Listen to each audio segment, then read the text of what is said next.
Hello दोस्तों, आप सभी का मेरे यूट्यूब चैनल टीचर जी में स्वागत है।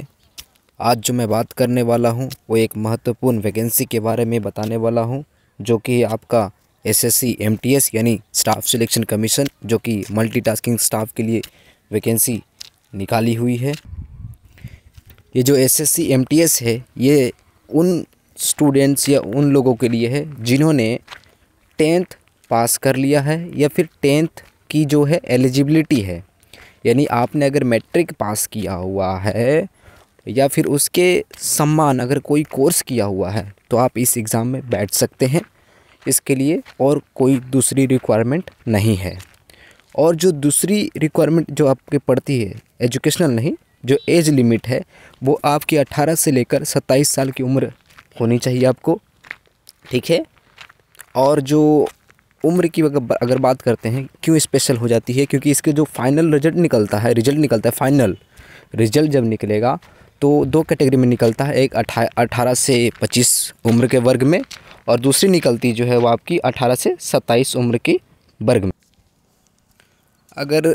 अगर एप्लीकेशन डेट की बात करें तो इसका जो एप्लीकेशन विंडो है वो आपका खुला हुआ है, ठीक है। एप्लीकेशन विंडो इसका खुला हुआ है आपका 18 जनवरी से लेकर 17 फरवरी तक आप अप्लाई कर सकते हैं, ठीक है। ये आप देख सकते हैं, ये जो डेट है ये लिखा हुआ है आपका, यहाँ पे आपका इंडिकेट किया हुआ है, ठीक है। अगर फ़ी की बात करें, एप्लीकेशन चार्ज की अगर बात करें हम, तो कुछ नहीं, अगर 100 रुपये लगता है अगर आप जनरल कैटेगरी से बिलोंग करते हैं या फिर आप ओबीसी कैटेगरी से बिलोंग करते हैं। लेकिन अगर फीमेल हैं और मेल हैं, एसटी एससी ये कैटेगरी से बिलोंग करते हैं आप, तो आपकी जो एप्लीकेशन फ़ी है वो माफ़ है, आपको 1 रुपया भी चार्ज नहीं पड़ता है। अगर आपको फ़ी पे करना हो तो तुरंत कर दीजिएगा, जब आप अप्लाई करते हैं तभी कर दीजिएगा। 100 रुपये का फ़ी पड़ता है, ज़्यादा नहीं है, ठीक है। और महिलाओं के लिए तो माफ़ है, एसटी एससी के लिए भी फ़ी कुछ नहीं पड़ता है, ठीक है। और इसका जो एग्ज़ाम होगा, जो एग्ज़ाम का जो डेट है वो आपका कंप्यूटर बेस्ड एग्ज़ाम होगा, यानी कंप्यूटर में एग्ज़ाम होगा। और इसकी जो एक्सपेक्टेड डेट है, अनुमानित जो तिथि है एग्ज़ाम की, वो अप्रैल 2023 से, अगर ज़्यादा लेट हुआ तो मई तक जा सकता है, इतना आप ध्यान में रखिए। इसमें अगर सैलरी की बात करें तो जो सैलरी है वो आपकी 7th पे कमीशन के अकॉर्डिंग जो है आपकी लेवल 1 पे आती है, यानी 18,000 से शुरू होती है और आपके 60,000 के आसपास जाती है प्रति महीना, ठीक है। जैसा कि आप सैलरी मैं जैसे बता रहा हूँ तो आप देख सकते हैं यहाँ पे आपका लिखा हुआ है सैलरी, ठीक है। आप यहाँ पे देखिए, ये देखिए पे लेवल 1 यहाँ पे लिखा हुआ है, ठीक है। ये आपका सैलरी है, इतना इस अकॉर्डिंग इस हिसाब से आपको मिलेगा। ये जो मल्टीटास्किंग स्टाफ्स हैं इनकी जो पोस्टिंग है वो आपके भारत सरकार के जितने भी ऑफिसेस हैं, चाहे वो कॉन्स्टिट्यूशनल हैं, स्टैट्यूटरी बॉडीज़ हैं, ट्रिब्यूनल हैं, मिनिस्ट्रीज़ हैं, डिपार्टमेंट्स हैं, इन सब में होगी, ठीक है। इन सब में जहाँ पर भी खाली हैं वहाँ पर आपकी पोस्टिंग होगी। और जो हवलदार की भी एक साथ में पोस्ट निकली है, उनकी जो पोस्टिंग है आपकी वो central board of indirect taxes and customs में होगी और सेंट्रल ब्यूरो ऑफ नारकोटिक्स में होगी, ठीक है। डिपार्टमेंट ऑफ रेवेन्यू के अंडर में होगी, जो कि मिनिस्ट्री ऑफ फाइनेंस के अंडर में आती है, ठीक है। और जो वैकेंसीज़ की मैं बात कर रहा तो बम्पर वैकेंसी है, छोड़िएगा नहीं, इस बार इतनी वैकेंसी निकली है और काफ़ी इम्पोर्टेंट है। जैसा कि आप देख सकते हैं वैकेंसी की अगर बात करूं तो आप देख लीजिए वैकेंसी कितनी है। एमटीएस की ही देखिए कितना है, 11,000 के आसपास एमटीएस की वैकेंसी है और हवलदार की भी 550 के आसपास हैं ही। और ये इंक्रीज़ होगी जब एग्ज़ाम कंप्लीट होगा, जब प्रोसेस इसका कंप्लीट होगा तब और इंक्रीज़ हो जाएंगी सीटें। तो बम्पर वैकेंसी है, छोड़िएगा नहीं। 10th लेवल के बेसिस पे है, कोई ज़्यादा झमेला नहीं होता है क्योंकि एसएससी करवा रही है तो ट्रांसपेरेंट है और बढ़िया है, ठीक है। और जैसा आप खुद ही मान सकते हैं कि आज कितनी इम्पोर्टेंस है वैकेंसी की।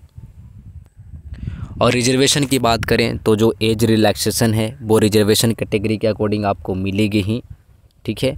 और जो सीट्स में जो कट ऑफ मार्क में जो रिजर्वेशन है, एज में है, और ये सब में आपको रिलैक्सेशन जो है, आपको रिजर्वेशन जो है आपको मिलेगा ही, ठीक है, कैटेगरी के वाइज। तो इसमें कोई जानने वाली कुछ ख़ास बात है नहीं, ठीक है। और जो इम्पोर्टेंट बात है आपको जो जानना चाहिए वो मैं बताता हूँ। जैसा कि मैं एज लिमिट के बारे में बात कर रहा था, तो देखिए 2 कैटेगरी में यहाँ पे दिया हुआ है। आपका 18 साल मिनिमम होना चाहिए और 27 साल ज़्यादा से ज़्यादा, उससे ज़्यादा नहीं होना चाहिए, ठीक है। और क्योंकि जब रिजल्ट निकलता है तो 2 कैटेगरी में निकलती है, एक 18 से 25 के वर्ग में, एक 18 से 27 के वर्ग में, ठीक है। तो इससे ज़्यादा उम्र 18 साल आपको मिनिमम होना चाहिए, 27 साल एक्सीड नहीं करना चाहिए। रिजर्वेशन कैटेगरी वालों के लिए तो जो रिलैक्सेशन है वो रहता ही है। जैसे देखिए यहाँ पर जो एसेंशियल एजुकेशनल क्वालिफ़िकेशन मांगी है वो आपकी 10th है और 17 फरवरी 2023 तक पूरा हो जाना चाहिए, ठीक है। उससे पहले या फिर उस तारीख तक आपका जो 10th है वो आप पास कर लेना चाहिए। ये इम्पोर्टेंट है, नोट करने वाली बात है। आपकी जो एप्लीकेशन फ़ी, जैसे कि आप एप्लीकेशन फ़ी देख लीजिए 100 रुपये है, ठीक है। और ये जो एप्लीकेशन फ़ी है 100 रुपये, ये आपको सिर्फ जनरल कैटेगरी के मेल और ओबीसी कैटेगरी के मेल के लिए है। बाकी जो है फीमेल रहें या फिर एसटी एससी के जो मेल फीमेल दोनों हैं, और जनरल ओबीसी कैटेगरी के फीमेल हैं, और बाकी जो रिजर्व कैटेगरी के मेल हैं उनके लिए एब्सोल्युटली फ्री होती है, ठीक है। तो इसमें ज़्यादा टेंशन लेने वाली बात नहीं है, सिर्फ 100 रुपये फ़ी है, आप अप्लाई कर दीजिए, ठीक है। और जो जानने वाली बात है एक और देखिए, ये देखिए जो आप मान लीजिए जब अप्लाई कर रहे हैं तो आपसे कुछ गलतियां हो जाती है, तो इसका जो करेक्शन विंडो है वो आपका खुलेगा कब, 23 फरवरी को खुलेगा और 24 फरवरी तक चलेगा। तो आप करेक्शन कर सकते हैं। तो आप, लेकिन फिर भी आप कोशिश कीजिएगा कि आपसे अप्लाई करते वक्त कोई गलती ना हो, फ़ोन से आप अप्लाई कर सकते हैं। आप अप्लाई करते वक्त फॉर्म ध्यान दीजिए कि आपकी जो इमेज की जो साइज़ है वो पासपोर्ट साइज़ होनी चाहिए और 20 KB से 50 KB तक उसका जो साइज़ होना चाहिए, उससे ज़्यादा नहीं एक्सीड करना चाहिए, और JPEG फॉर्मेट में होनी चाहिए। और आपका जो सिग्नेचर आप दाखिल करेंगे, जो उसमें डालेंगे, उसका जो साइज़ है 20 KB के अंडर में होना चाहिए, ठीक है। ये ध्यान में रखिएगा आप, ठीक है। ये आपके सेंटर्स ऑफ एग्जामिनेशन है, तो ये आप अपने सहूलियत के अकॉर्डिंग आप फिल कर लीजिएगा, ठीक है। और एग्ज़ामिनेशन जो आपका कंप्यूटर बेस्ड एग्ज़ामिनेशन ही होगा, ये ध्यान में रखने वाली बात है। और सबसे इम्पोर्टेंट रही ये बात, ये जानने वाली बात है, सबसे इम्पोर्टेंट है। ये सबसे ज़्यादा ध्यान देने वाली बात क्यों है, क्योंकि पिछले साल तक जो एग्ज़ामिनेशन का जो पैटर्न था वो थोड़ा अलग था, इस बार थोड़ा अलग है। इस बार जो है आपका जो क्वेश्चन है, आपका 20 क्वेश्चन, आप देखिए 2 सेशन में इसको डिवाइड किया गया है। सेशन 1 में आपका न्यूमेरिकल एंड मैथमेटिकल एबिलिटी है, मतलब जो गणित बोलते हैं वो है। और सेकंड पेपर, जो सेशन 1 में सेकंड पेपर है वो आपका reasoning ability and problem solving है, ठीक है। पेपर को डिवाइड किया जाएगा इस हिसाब से। और सेशन 2 में आप देखिए जनरल अवेयरनेस है 1 में, और 2 में इंग्लिश लैंग्वेज एंड कॉम्प्रिहेंशन है। पिछले साल तक क्या होता था, न सिर्फ 100 नंबर का क्वेश्चन होता था टियर 1 में, मतलब पहले बार में, और उसके बाद जो डिस्क्रिप्टिव पेपर होता था एक 50 मार्क का होता था, एसे एंड एप्लीकेशन का होता था, ठीक है। लेकिन इस बार जो है पूरा बदल दिया गया है। अब प्रत्येक क्वेश्चन के लिए 3 नंबर हैं, और जो है आप देख सकते हैं, जैसे मैथमेटिक्स में आपको 20 क्वेश्चंस पूछे जाएंगे जिसके मैक्सिमम मार्क्स 60 है, और रीजनिंग में आपके 20 क्वेश्चंस पूछे जाएंगे जिसका मैक्सिमम मार्क्स आपका 60 है, और जो टाइम लिमिट है वो आपका 45 मिनट्स है, 45 मिनट है। और उसी तरह सेशन 2 में जो आपका है, ये देखिए जैसे कि मैं बात कर रहा था मैथमेटिक्स में, तो आपके 20 क्वेश्चन से 60 नंबर के हैं, और रीजनिंग में जो है आपकी 20 क्वेश्चन से 60 नंबर के हैं, और इसमें जो टाइम लिमिट है आपका 45 मिनट है, ठीक है। मतलब हर क्वेश्चन में 3 नंबर हैं। और एक नोट करने वाली बात ये है कि इस जो पेपर में है, ये जो सेशन 1 है उसमें नेगेटिव मार्किंग नहीं है, ये हमेशा ध्यान रखिएगा, इसमें नेगेटिव मार्किंग नहीं है। और जो आपका जनरल अवेयरनेस है और रीजनिंग है, जिसके लिए कि टाइम आपका 45 मिनट है, और जनरल अवेयरनेस में 25 क्वेश्चन हैं और 75 मार्क्स हैं, और इंग्लिश में आपके 25 क्वेश्चन हैं और 75 मार्क्स हैं। इसमें भी जो आपको जो है, इसमें क्या है ना, इसमें आपका नेगेटिव मार्किंग है। जो सेशन 1 है ध्यान रखिएगा, उसमें नेगेटिव मार्किंग नहीं है, सेशन 2 में नेगेटिव मार्किंग है। तो आप क्वेश्चन किसको छोड़ना है नहीं छोड़ना आप ध्यान रखिएगा। पेपर जो होगा पूरा ऑब्जेक्टिव टाइप होगा, ठीक है। ये जैसे यहाँ पे देखिए पूरा लिखा हुआ ऑब्जेक्टिव टाइप होगा, और इंग्लिश लैंग्वेज में और हिंदी लैंग्वेज में पेपर सेट होगा, आपको चॉइस भरने होंगे। और जो 13 रीजनल लैंग्वेजेस हैं, जो कि आपके भारतीय संविधान में जो कुछ वर्णित हैं, शेड्यूल 8 में उसी के अकॉर्डिंग कुछ लैंग्वेजेस में अवेलेबल हैं, ठीक है। यहाँ पर देखिए, जैसे कि मैं कह रहा था कि नेगेटिव मार्किंग क्या है, सेशन 1 में नहीं है, और सेशन 2 में जो है नेगेटिव मार्किंग है, 1 नंबर का नेगेटिव मार्किंग है एक गलती पे, तो आप ध्यान रखिएगा, ठीक है। सेशन 1 मतलब आपका मैथ और रीजनिंग, वहाँ पे नेगेटिव मार्किंग नहीं है। सेशन 2 मतलब इंग्लिश और जीके, जनरल अवेयरनेस यानी जीके, वहाँ पर नेगेटिव मार्किंग है। तो ये आपको ध्यान रखना पड़ेगा, क्योंकि ये थोड़ी सी जो केयरफुलनेस है वो आपको सिलेक्शन दिलवा सकती है।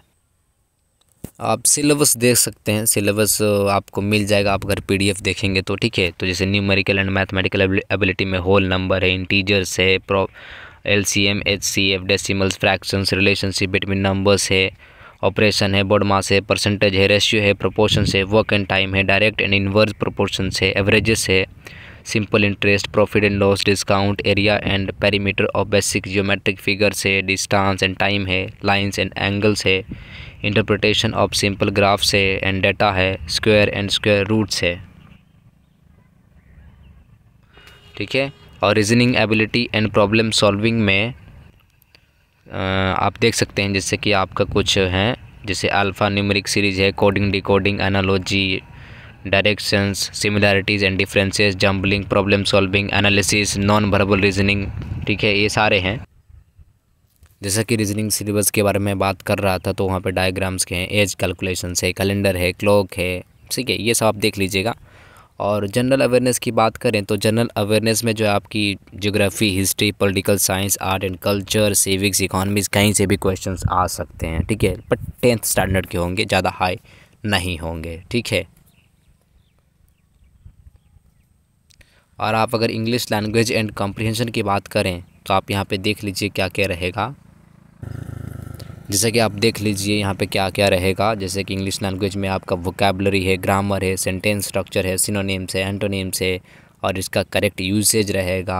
और बाकी कॉम्प्रिहेंशन तो रहेगा ही, पैराजम्बल रह सकता है, पैराग्राफ रह सकता है, कुछ भी रह सकता है, ठीक है। बस ये इंडिकेटिव सिलेबस से आपको बेसिक इंग्लिश 10th लेवल तक ही करके जानी है, जो कॉम्पिटिटिव में हम पढ़ते हैं वो करके जाना है, ठीक है। इतना तो मिनिमम होना ही चाहिए। और हाँ, यहाँ पे एक बात और नोट करने वाली ये है कि आपको जब आप अप्लाई करेंगे तो आपको प्रेफरेंस, स्टेट प्रेफरेंस मांगते हैं, तो आप उसको ध्यान से भरिएगा, नंबर कोड भरना पड़ता है, ठीक है, आप ये ध्यान में रखिएगा। और जो कैसे अगर फॉर्म अप्लाई करना है, तो इसके लिए आपको नेक्स्ट वीडियो जो है आपको मेरे डिस्क्रिप्शन में, या फिर आप जो कार्ड वहाँ पे दिखाई देता है वहाँ पे आपको मिल जाएगा, और ठीक है। और जैसे मैं अप्लाई करूँगा आपको दिखा दूँगा लाइव कैसे होता है, ठीक है। तो मिलते हैं फिर दोबारा, और मेरे चैनल से आप जुड़ते रहिएगा, क्योंकि आपको जो है आने वाले समय में काफ़ी वैकेंसीज़ की डिटेल्स मैं दूंगा, ठीक है, जो कि प्राइवेट होगी, गवर्नमेंट होगी, गीग वर्क से रिलेटेड होगी, ठीक है। तो जुड़े रहिए, ठीक है, चैनल से। Thank you.